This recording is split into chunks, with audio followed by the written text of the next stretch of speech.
Man, I fucking love mythology. I mean, we all love mythology, right? It's entertaining, it's fantastical, it's transportive, but what is mythology? Well, that's a bit of a tricky question, isn't it? It's kind of like a work of art, and it's kind of like a story. But one thing it definitively does do that's super important is create a reflection of the culture that produces it. It tells us what the values are of a given civilization. For example, in reading the ancient Greeks, you get a sense of the importance of oaths, bravery, and the relationship between hosts and guests. As old cultures diminish and crumble, as all eventually do, and new ones are generated, certain archetypes emerge that inform a people what human qualities they are to aspire to. Be it the bold and adventurousness of a hero, the humility of a saint, the dutiful responsibility of an engaged citizen, or whatever the case may be. In short, myths both come from and give meaning. And this brings us to the point I want to make about the puzzling and dangerous nature of our contemporary mythology. It's no secret the commingling of the entertainment industrial complex with big tech has had devastating consequences, resulting in, among other things, a creative nadir in cinematic storytelling and myth-making in general. If we can just get rid of these actors and directors, maybe we got something here. The algorithmically driven emphasis on servicing pre-existing intellectual property all but ensures the maintenance of a culture beholden to mythologies of the past, with none that directly address our contemporary epoch.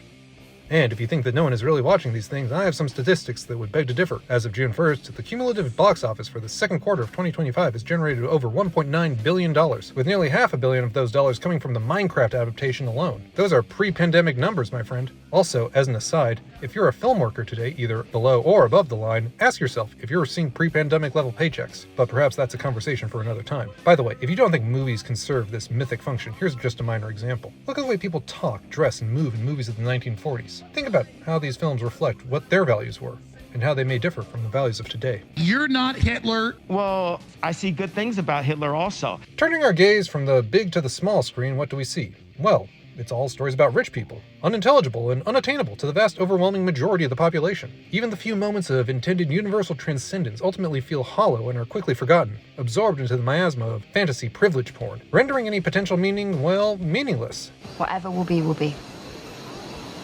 Yeah.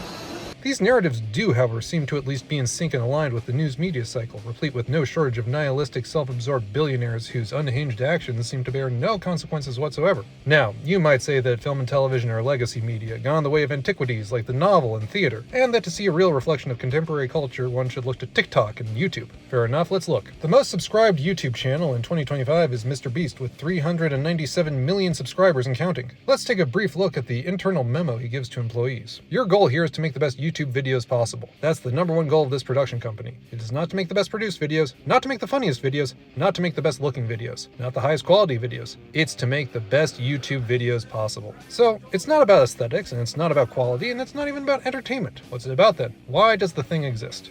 Why? Solely to serve the platform and the platform's algorithm. It's an inhuman thing, a human ambivalent thing at best, and an anti-human thing at worst. There's some other troubling stuff in here, but the biggest takeaway, in my opinion, is that these purveyors of content couldn't possibly be misconstrued as contemporary myth makers, because mythology inherently comes from and produces meaning. And here you have a direct quote from one of, if not the single most successful maker of media today, saying that not only does he see no value in meaning, but he actually views it as a hindrance to his goal. And from a particular angle, maybe he's right. After all, he's the one making over $500 million a year, not me. So maybe these are the myths of our time. It's certainly a possibility, though I would hate for that to be the case. But people still recite Homer, and they read the Bible on a weekly basis after thousands of years. A few millennia from now, will the same be said about watching the Squid Game in real life video? The fact of the matter is, we might just be living through a particularly mythologically bereft period of human history, but I suspect, and maybe this is too optimistic of me, that doesn't have to be the case. Perhaps there's a way we can originate, reorient, or reconfigure better myths for ourselves in our troubled age, because a culture without mythology